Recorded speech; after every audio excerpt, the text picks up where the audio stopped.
Wow. Ooh. It's you. so stressful. It's so stressful. Live It's from so- Hudson, New it's York. stressful every time. It's like they I was gonna can't say, if you do wanted it the privacy so right now, easy. you could just take off Yeah. the microphone. Yeah. Well, I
No, that's a good guess.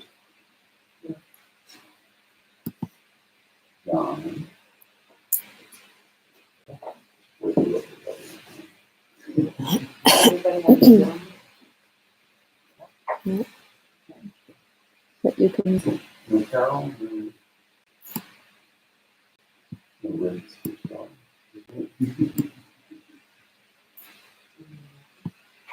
No. How was it? Like 2 years ago. We had a pretty good, oh, People paying attention. yeah. I would think this would be more interesting for you than me.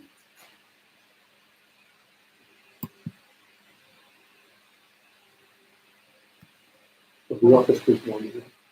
The show's about to be eight. Susan, yeah. That's what we want. Okay, so it's 12:01. Okay, well, I'm gonna call the meeting to order. Good afternoon, my friends. This is the June board meeting of the Hudson Development Corporation. Thank you for your service to Hudson. And I'd just like to say happy Pride Month in Hudson. I don't know who among you were at the parade. It was one of the wettest on record, and but it had a very nice spirit and it rolled down the hill as it usually does. A lot of fun. It was good.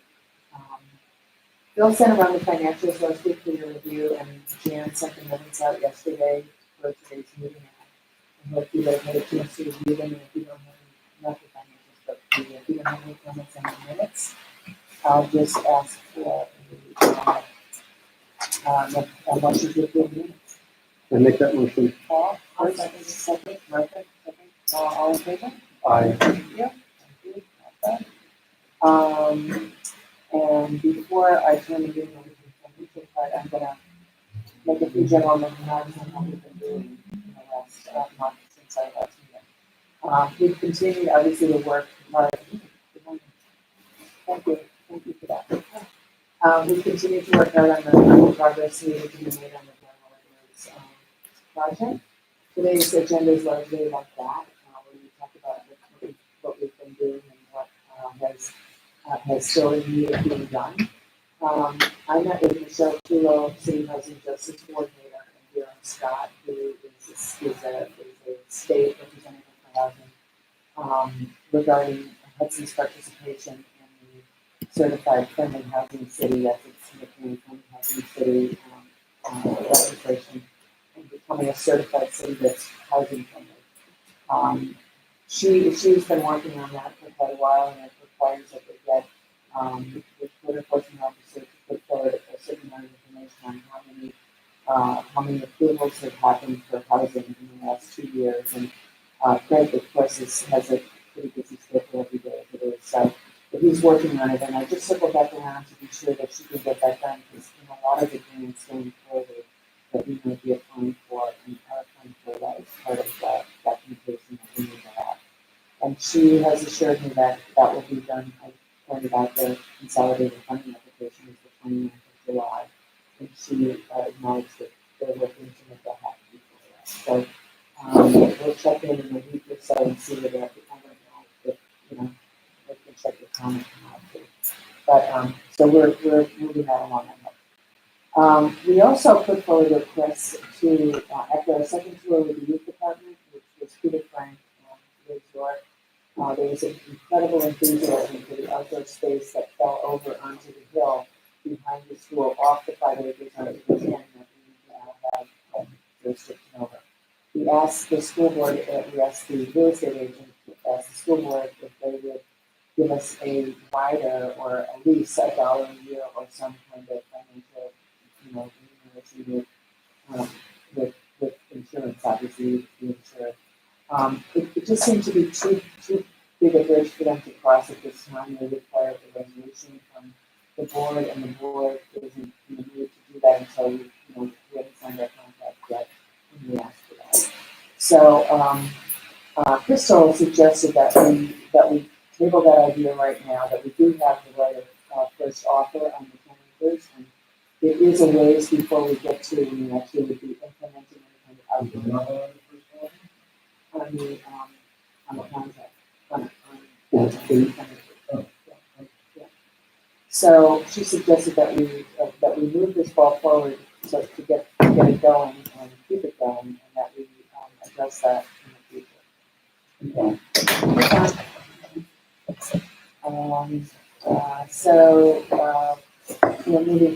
move forward to finalize the contract. Members of the board have been focusing on the building and on the financial support, and other aspects of the project going forward. And while we were talking about this, we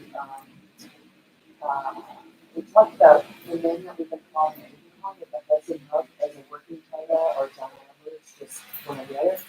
And Phil and Jess and Britt pointed out to us that the name of the project is part of the grant writing. So to have a more strategic name for the project that seems to fit naturally into whatever grant we're writing for would be a better solution, or a strategic decision, a very smart one. So the name that we decided to use going forward is the John L. Edwards Elementary School Adaptive Reuse Project, which has all of the buzzwords of what the state and private people are doing. That was pretty much what was used in 2018 on the feasibility study, and I think that the industry is very useful to use that platform. So going forward, we're going to refer to it as that. With, I think I need to. I know. And also the John L. Edwards name has some serious equity in Hudson. I mean, because it's it's JL, JLE, John L. Edwards. Everybody has a different way to call it, but it all comes down to the fact that they like the So just before we go into the general aspect of the meeting, I looked again into who John L. Edwards was, and want to take a moment to share his credentials. With help from gossips and Ken Schaefer, who's written a sort of a mini bio on him. As we keep moving this project along, John Lounsbury Edwards wasn't born in Hudson. He was born to farming parents in Montgomery County. He was a go-getter. He wanted to be a doctor and finished his education as a general surgeon and the valedictorian of his class at Albany Medical Center in 1912. He started his medical practice as attending surgeon at Columbia Memorial Hospital in 1916. He left Hudson to serve in World War I in England and France as captain and chief of the surgical staff of a military field hospital, returning to Hudson in 1919. He lived in the Princess Beatrix house, which later came to be called because he had her there for a party, but we all know it as that now. On Prospect and Rossman Hill, directly across from the hospital. He practiced in Catskill, Great Barrington, and Rhinebeck. Oh, just think about that. This is 1919. He was able to get around in the car to those places, and that what those cars look like. Serious commuting. He went to all these places, plus he kept his practice going in Hudson and was known to be available 24 hours a day. He was also faculty and a board of trustees member of the Albany Medical Center. In the mid to late 30s, he joined the Hudson Board of Education, appointed by Mayor Best, who drowned soon after he appointed him in a boating accident on the Hudson River. Not related. I was going to say. What's the connection? I don't know, maybe there's something in that. As a member of the school board, he brought mental health and hygiene focus to helping Hudson children and parents after the Depression. He was instrumental at this time in bringing these issues into practice for Hudson families, which in the time, even in America at the time, that mental health was not a focus. He also was instrumental in working with Superintendent M.C. Smith in getting the school built and finished when the financing stalled, and then he had the name changed from what it was going to be called to his friend M.C. Smith. Continuing to expand his focus, he was elected president of the First National Bank and Trust of Hudson, and he served on their advisory committee until his death. In 1943, Governor Thomas Dewey appointed him to a three-member New York State Bridge Authority, which he served on for 6 years, and he was known as the Dean of the Authority. And he played a key role in the construction of the last two Upper Hudson bridges, the Kingston and Beacon Rhinebeck bridges. His medical career was prolific and exemplary. He was a fellow of the American College of Surgeons and president of New York State Medical Society, and served as the chief of staff of Columbia Memorial Hospital for 20 years. He was director of the Hudson Boys Club and head of the Mental Health Services and Evaluation Program for Columbia County. He was the Grand Marshal of the Loyalty Day Parade when he was 80 and always supported veterans, firemen, police, Boys and Girls Scouts, and all citizens of Hudson in all their endeavors. In 1964, there was a movement to name the new school being built after the recently assassinated President John F. Kennedy. But the citizens of Hudson and the members of the Chamber of Commerce and Mayor Wheeler enthusiastically supported naming the school building after Dr. John Electric spoke from a professional and personal aspect. He has been an inspiration to the entire community. In 1964, the Hudson School Board of Education said, quote, "It is fitting that Dr. Edwards' leadership, community service, and devotion to his profession be adequately recognized in Hudson." Unquote. He laid the cornerstone in November of 1964. He lived to see the brand new building open and be embraced by all for the best education experience for Hudson children. He died on March 6, 1968, in his 83rd year, and is buried in the Cedar Park Cemetery along with his wife Mother. He was a great Hudsonian. So I think the work that we've been doing is a really it really ties into the kind of man that this was. It's sort of all the things we're talking about bringing into this building kind of dovetail with all the places he put his touch on Hudson. So I think it's an important piece of the history of what we're doing and also with the school building. So I thought that was really good. So that's the history lesson. So let's move on to the financial report. Thank you. Ken, Mm-hmm. are we streamable? Thank you very much. I thought I had a pretty amazing. I mean, I don't know how many points left. I don't know if you can do that. I was worried like that. Yep. If you just go to the balance, but no, say that, that's fine. With Chris and I were looking at the statement of activity this morning, the meetings expense is associated pretty much with the business roundtable. And actually meeting with other community entities, looking for participation and support on the JLA. The biggest change, if you go to the balance sheet, is the deposit. I can see You the gotta page give on a the wall, electronic but I pointer. either that or a telescope. So, Let me see if I can make it a little bigger. so the biggest change there is no, not that's too big. I'm looking for Okay. something specific. Property, total It's down other below, it's down. other assets. Yeah, look down below. Right there. Mm-hmm. There we go. Yeah. Project escrow. So that is now in escrow with the attorneys. The deposit amount is at if during the 6-month process due diligence, if we can't move forward or for whatever reason the school can't move forward. But it was kind of cool that after all the thinking and talking and planning, that the school board and the good fortune to plunk down $115,000 to hold our place through the due diligence process and move forward. It was critical that this happened now. The timing was good because that fact gives us the standing to communicate with the state and other entities that we have made a commitment and indeed have a contract. So thanks, everybody. Yeah. Okay, any other questions on the financial report? If not, can I have a quick motion to approve Phil's report? And make that motion. Paul first, second Rick, all in favor? Aye. Are there any opposed? Thank you very much. I'm used to saying that. I know. It's okay. I sometimes bounce back and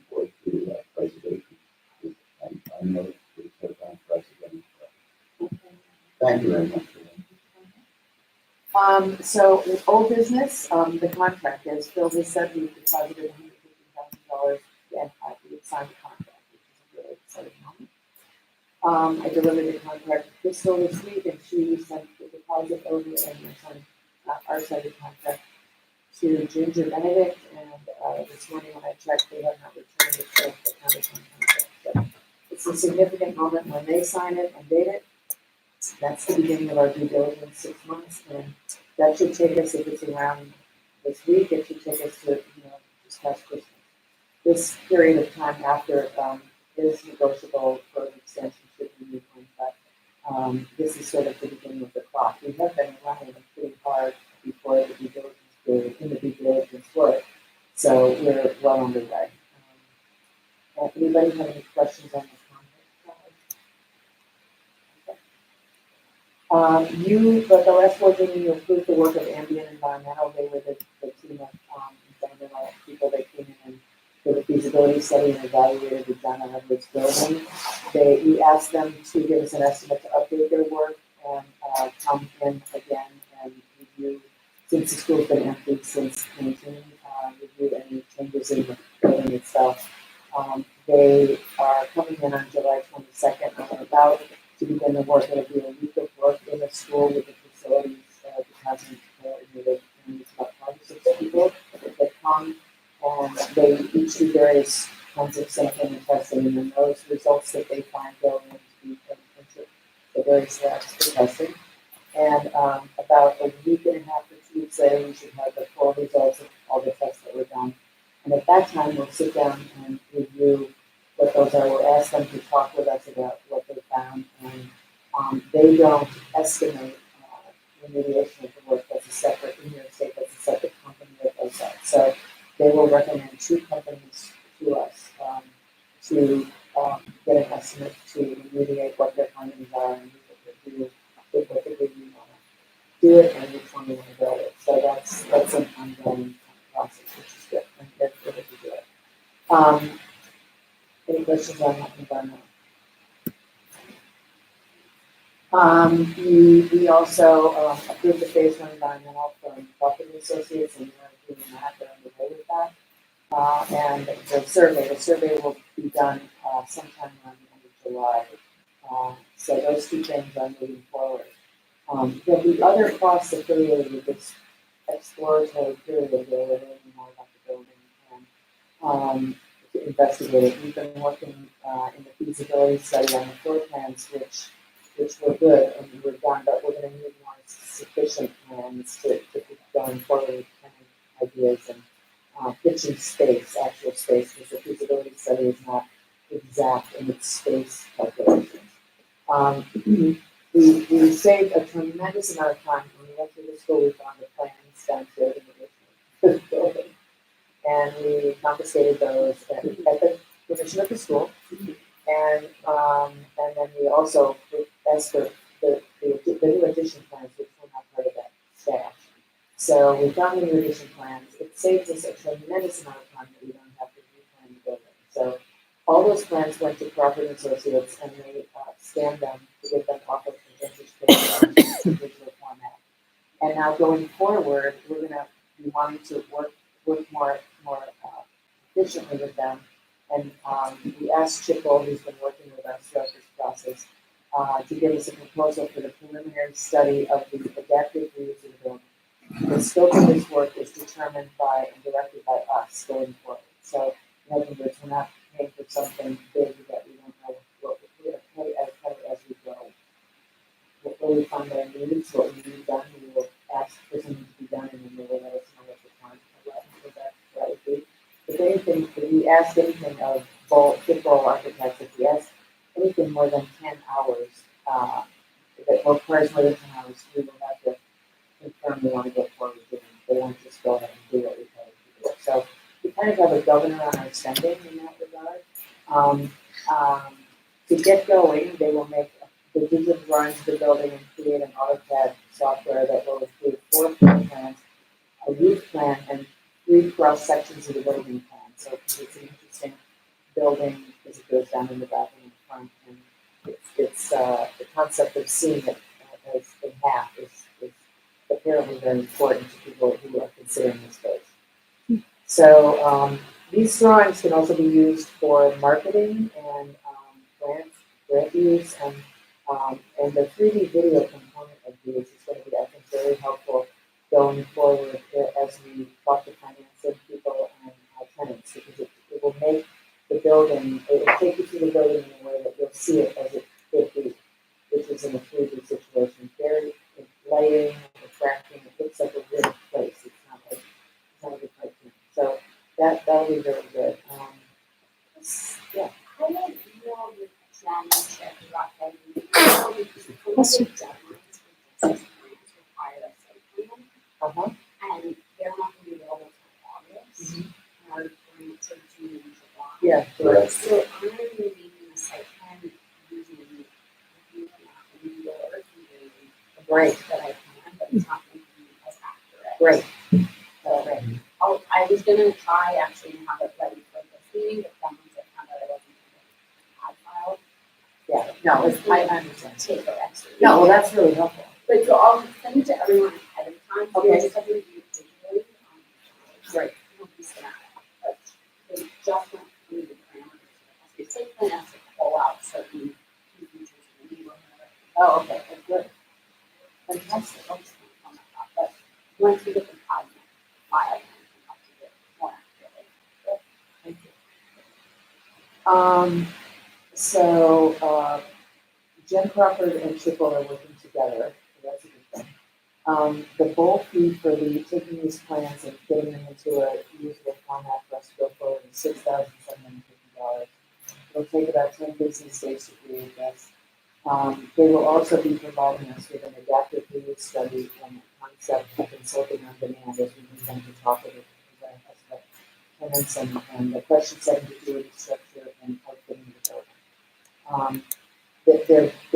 Their general fee, so the net plan piece of it is $67.50, but they're asking for the $5,000 to draw down against as we go forward. So I'm gonna just round that up to $12,000 for the preliminary work. We haven't necessarily spending well, but we're allotting that we might spend. So I'm gonna ask for a motion to approve that $12,000 estimate. I'll make that motion. So, first, second, John, all in favor? Aye. Good, aye. Opposed? And that brings us on to the grant work that we've been working hard against. Bill, Dick, and Jen have taken the lead on that. So I'm gonna turn this over to Bill. So, this was about a month ago, Chris asked me to, work with,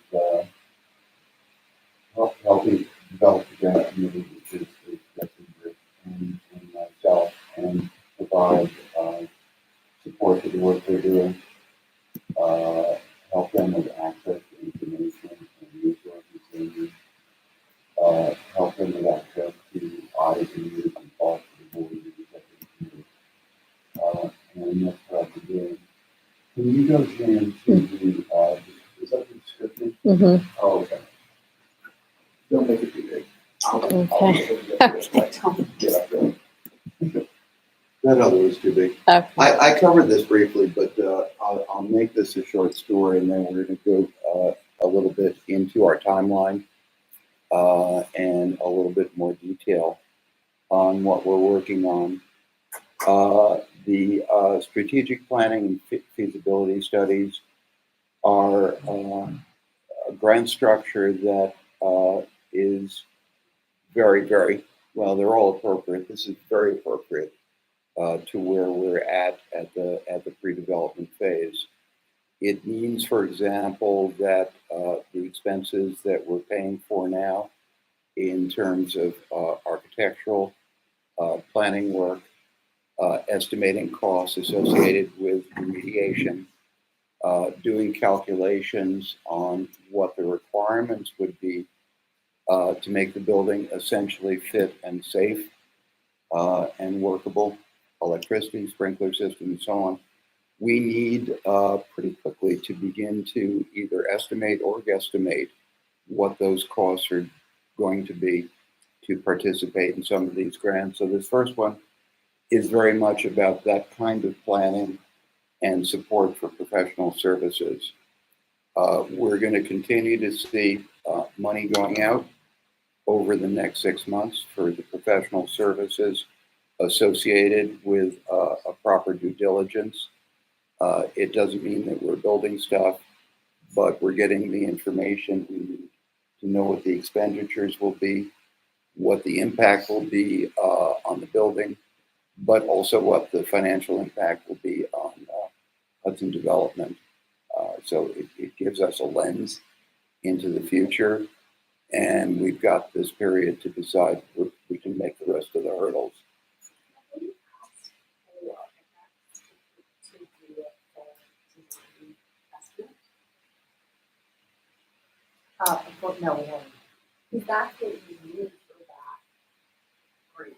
We had done. Estimate. No, we had gotten estimates from Denham that ranged kind of too broadly to be workable for us. They went from something like 10 million to 35 million, and that didn't help. But that grant is for the planning and analysis phases. So is that grant for the professional services or for the construction? It's for the professional services. Services leading to. So that's, so you need to ask the architect and engineer, who's the structural. We're actually working on that. Yeah, But that's. it's probably gonna end up being a per square foot cost, because we don't know specifics of what, would have to be a rough idea.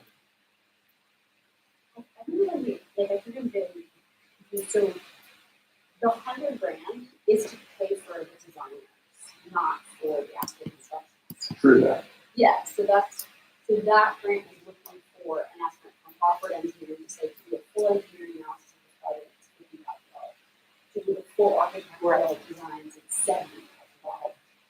That's what that grant's for. Not for Okay, the actual okay. construction. That's true. Yeah, This is all planning. yeah, it's all planning. So Okay. Denham Wolf's number is for the actual construction.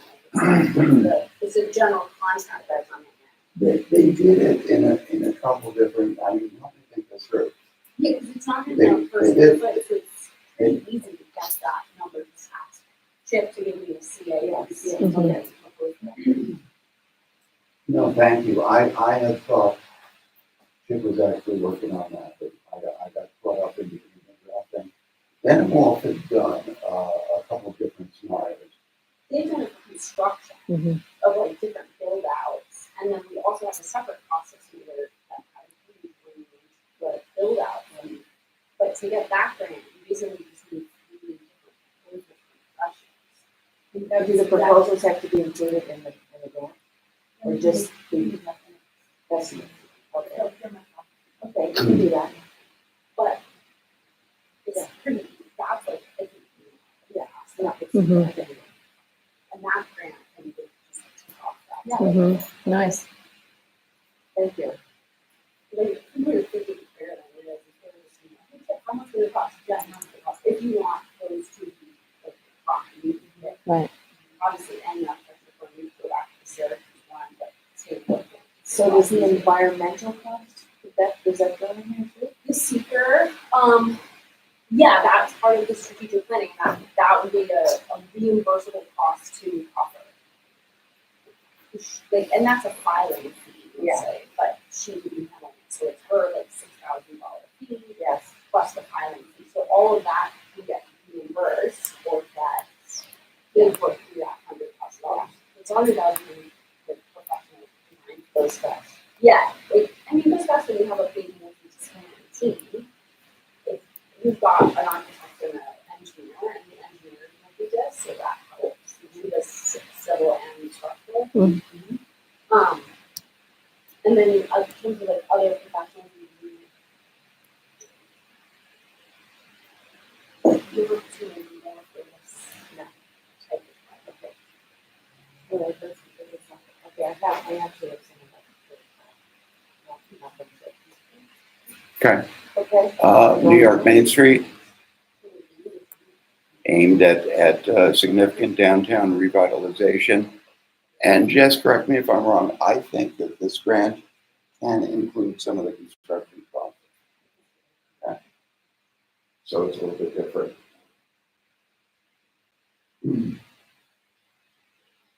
We skipped the environmental What about the protection. $675,000? I talked about that, the first program. This, That's for the exterior of the building?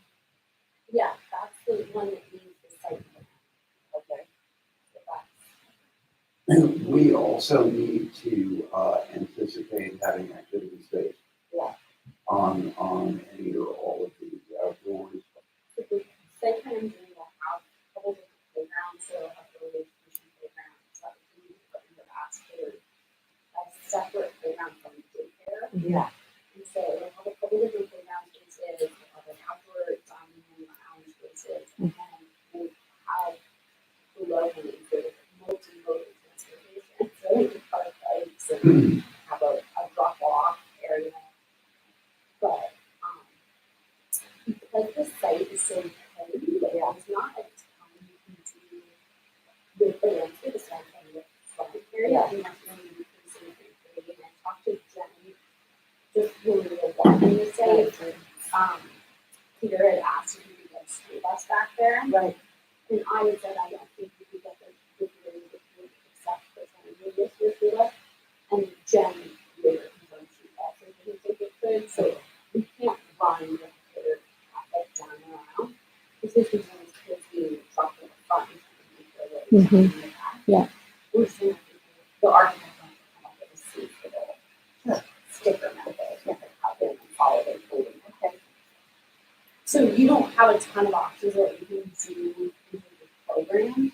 You can of course like look at the PCs, right, bases, you can probably kind of find out what bases. So the outdoor space could also be used by just citizens coming over to have their lunch. Yeah, exactly, and that was what we pushed for the voter grant, was like a picnic area. Right. It's just anyone on, whole area that's going to the Yeah, team it's so at lunch. central.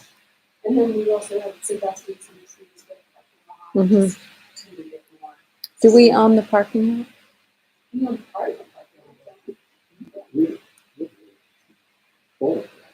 Yeah, not the little alms facilities though. They only have like a few spaces. Yeah. It's strictly- Okay, that's good. So the Kubota grant would go on to similar things there.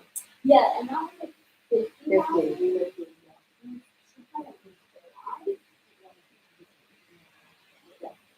And I just have something to say that all of these things have some happening. So the ESP project members and the not of the sites, the Main Street, and the California and building and parks.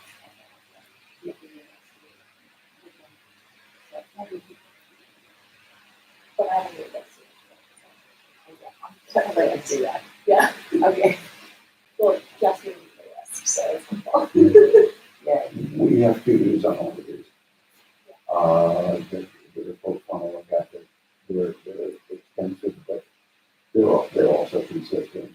What the state is looking for are estimates at this point, but they want documentation. And I say, thank God that's right.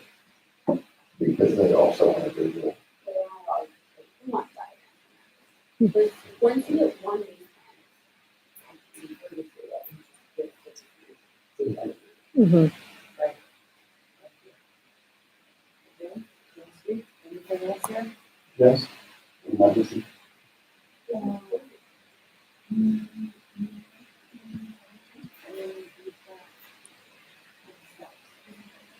So.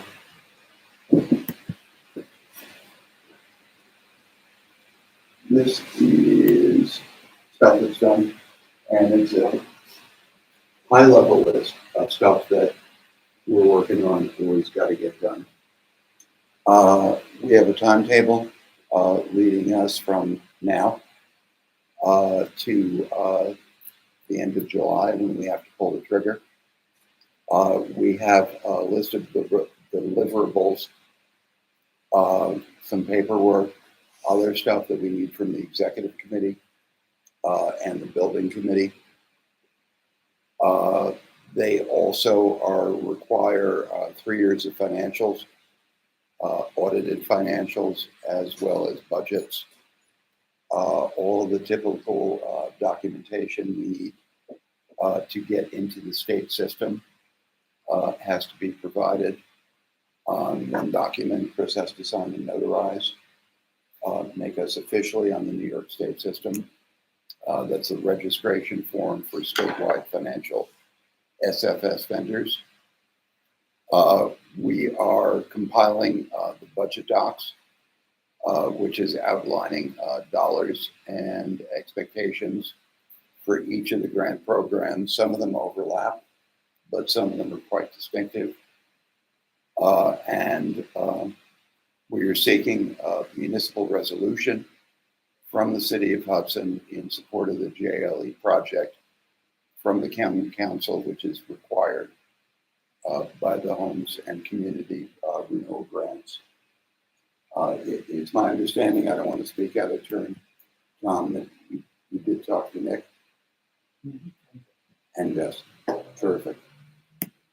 So the plan would be on that the resolution is not a commitment to expend dollars, nor is it a commitment to change the current setup of resource system for the city. What it does say is that the city supports the Hudson Dolphin Corporation in pursuing this concept and seeking state funding. It's not actually how it was presented to me yesterday. Okay. It's not like supporting the application for a grant, Yes. which is different. Okay. I'll go with yours. Okay. But we need a resolution to go forward. If it's helpful, Tom, do you want us to draft anything on that? Sure. Okay.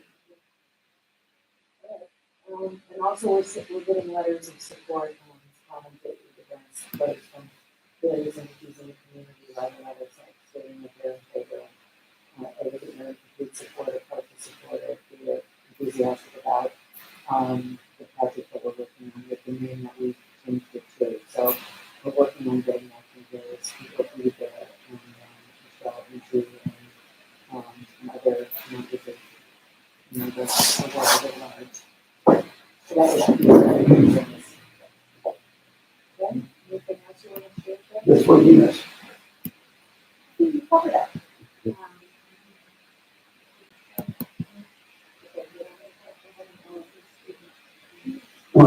We can stay after, and we can also send links out to anybody who wants to do a deeper dive into the application description and the questions that we're responding to. All right, any questions or comments on that whole? All right, thank you guys. Thank you so much. Okay, as it's summer and we have a great deal on our plate, there's no new business on the calendar besides the general list project, which is fun. The business roundtable has kind of, the business coalition is feeling that it's best to give it to September because they're not going to be able to rally enough to come to the meeting. So I'm going with that plan, and that's pretty much it for this meeting. If there's anything else anybody wants to bring up or any conversation that we have and something that you want to share with us about what we're doing.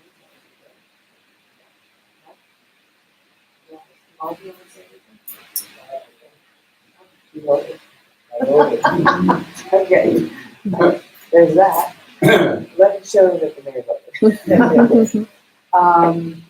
Okay, I'm putting, the grants are due on the 29th, so I'm putting July 30th on our calendar for the July 1 meeting, that's last Tuesday in July.